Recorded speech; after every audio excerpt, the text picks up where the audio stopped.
This is Luke Iorio, and here's this week's Meaningful Moment.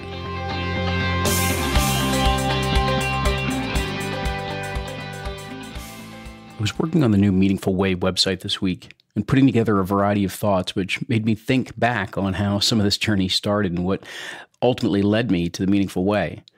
It was several years ago and I was flying home from a retreat. It was actually a rare event because it was the first time in years that I had found myself as a participant, an audience member, and not a speaker at one of our own events or at one of the trainings that I speak at. Honestly, it felt great to be back in the seat, learning from others, hearing new perspectives, and just sharing and receiving and not teaching or coaching at that moment. Anyhow, I'm at 30,000 feet and my head is swirling around thoughts that had begun from a bit of a restless sleep the night before. I'd been thinking a lot lately about what was next for IPEC coaching and for me, for our audience and our clients.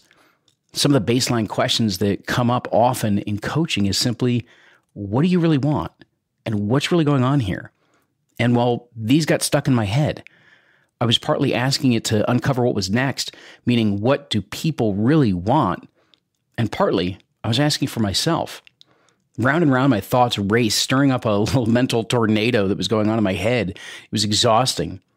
Anyway, after significantly way too much time entertaining these thoughts, and that entertaining had absolutely turned to ruminating on these thoughts, a voice just shouts over my brain, "Why are you so stuck?"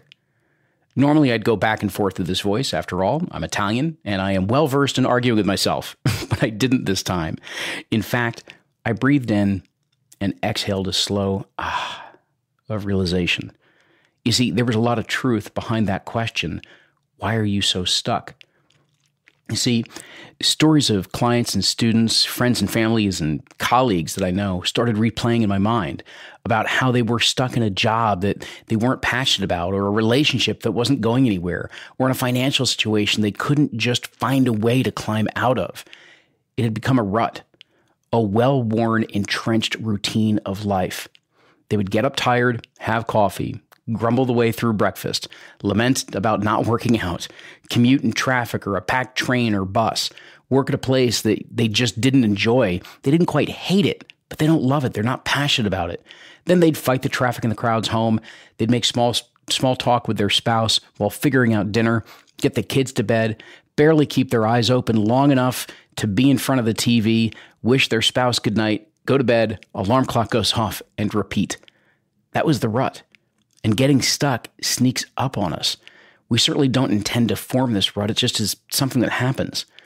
Well, when I started talking to people and asking people what they truly wanted, once we get past some of the surface or material things that we may think are important to us, all of a sudden the answers turn to things like peace and joy, living true to one's self, meaning living our values and prioritizing what matters, things like connecting to others. They started to tell me that what they wanted life to mean and what they found meaningful and how they wanted to prioritize this in their lives. And that's the very short version of how this little experiment and podcast, The Meaningful Way, began. Over the past many weeks on these moments, we've been talking about prioritizing what matters, about getting clear on what those moments are that provide us that spark, that connection to the experience of life that we want to have as often as possible. It's not easy to prioritize these moments. Yet what matters most is what matters most to you for a reason. I know from all the clients I've personally coached, when we talk about legacy and looking back on life, none of them say that they wished they'd worked more, that they'd spent more time just meeting their obligations, or wish they took on more responsibility. No. They talk about being true to themselves, about being true to their values and their relationships. They talk about how they want to bring more of who they wish to be and what they wish to have into each moment that they can. What I mean is that instead of saying that they wanted peace and joy, they started to shift and to ask questions such as, in what way can I bring more peace and joy to this moment? Instead of thinking that I want to be engaged by what I do for a living, instead they asked, how can I more fully engage in what I do?